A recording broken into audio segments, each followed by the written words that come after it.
Mungkin kata terakhir dari saya, beberapa poin yang mungkin saya dapatkan adalah poin pertama yang sangat jelas adalah banyak sekali sekarang anggota Komisi 10 yang sebenarnya pas mendengar prinsip dasar dari kebijakan ini secara prinsip setuju, tetapi seperti yang diberikan masukan dari berbagai anggota, implementasi daripada kebijakan ini yang masih perlu disempurnakan. Karena itu kami sangat setuju dan karena itu kami akan turun ke lapangan, kami akan mengevaluasi kembali kenaikan-kenaikan yang tidak wajar. Itu yang akan pertama kami evaluasi. Kedua, kami akan memastikan bahwa proses appeal atau naik banding bagi mahasiswa yang mungkin merasa mereka tidak di dalam tangga UKT yang tepat itu terlaksana dengan baik.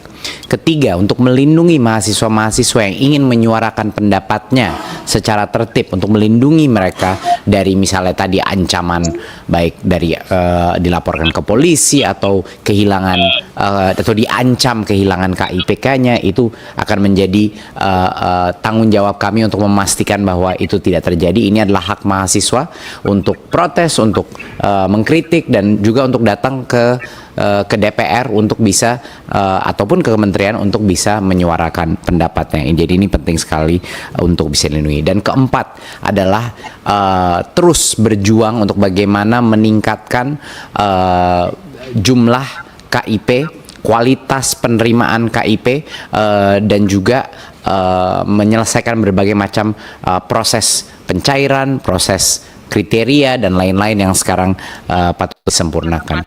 Jadi kira-kira itu sekali lagi kebijakan ini akan berdampak kepada mahasiswa baru, bukan mahasiswa yang sedang belajar di perguruan tinggi, dan tentunya sebelum kami mengevaluasi Permenes sendiri, kami akan turun ke lapangan untuk memastikan implementasinya dulu, di mana ini bisa salah interpretasi, di mana ini mungkin digunakan untuk agenda-agenda yang lainnya, dan itu harus kita pastikan bahwa perlindungan afirmasi kepada mahasiswa dan perlindungan sosial untuk memenuhi hak mereka untuk mendapatkan pendidikan tinggi itu adalah yang pertama harus kita lindungi. Sekali lagi terima kasih atas masukannya.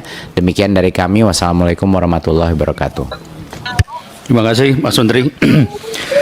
Bapak dan Ibu, sebelum pimpinan menyampaikan, saya kira hal yang berkaitan pertanyaan atau permohonan konfirmasi tadi yang saya sampaikan yang terakhir, yang berkaitan dengan informasi yang kami dengar berkaitan dengan rencana untuk melakukan student loan. Terima kasih. Ya, untuk saat ini masih dibahas secara internal, Pak. Belum ada detail yang cukup rinci untuk bisa diumumkan. Saat ini masih wacana tingkatnya adalah untuk berbahas mengenai student loan kan, Pak? Ya. Dan itu masih perlu pembahasan yang cukup panjang dengan Kementerian Keuangan saat ini. Jadi belum ada keputusan ataupun detail yang cukup bisa saya umumkan sekarang. Terima kasih. Baru tahapan diskusi. Terima kasih. student loan itu sebenarnya usulan di sini. Kita bilang jangan pinjol dong, tapi Himbara bikin sebuah konsep student loan. Nanti silakan pemerintah. Teman-teman yang saya hormati, saya pikir Mas Menteri tadi sudah menyampaikan satu komitmen yang perlu kita apresiasi, kita hargai, bahwa akhirnya Mas Menteri menyampaikan bahwa akan mengevaluasi berbagai kebijakan, ya. Kita hormati itu, ini sebagai bukti bahwa kemitraan kita itu cukup baik, ya. Dan mudah-mudahan nanti Mas Menteri akan ditanya oleh media tentunya langkah-langkah apa yang harus dilakukan. Kami akan memberikan draft kesimpulan pada hari ini. Ya. Terhadap penjelasan Mendikbudristek RI, Komisi 10 DPR RI menyampaikan beberapa pandangan sebagai berikut. 1.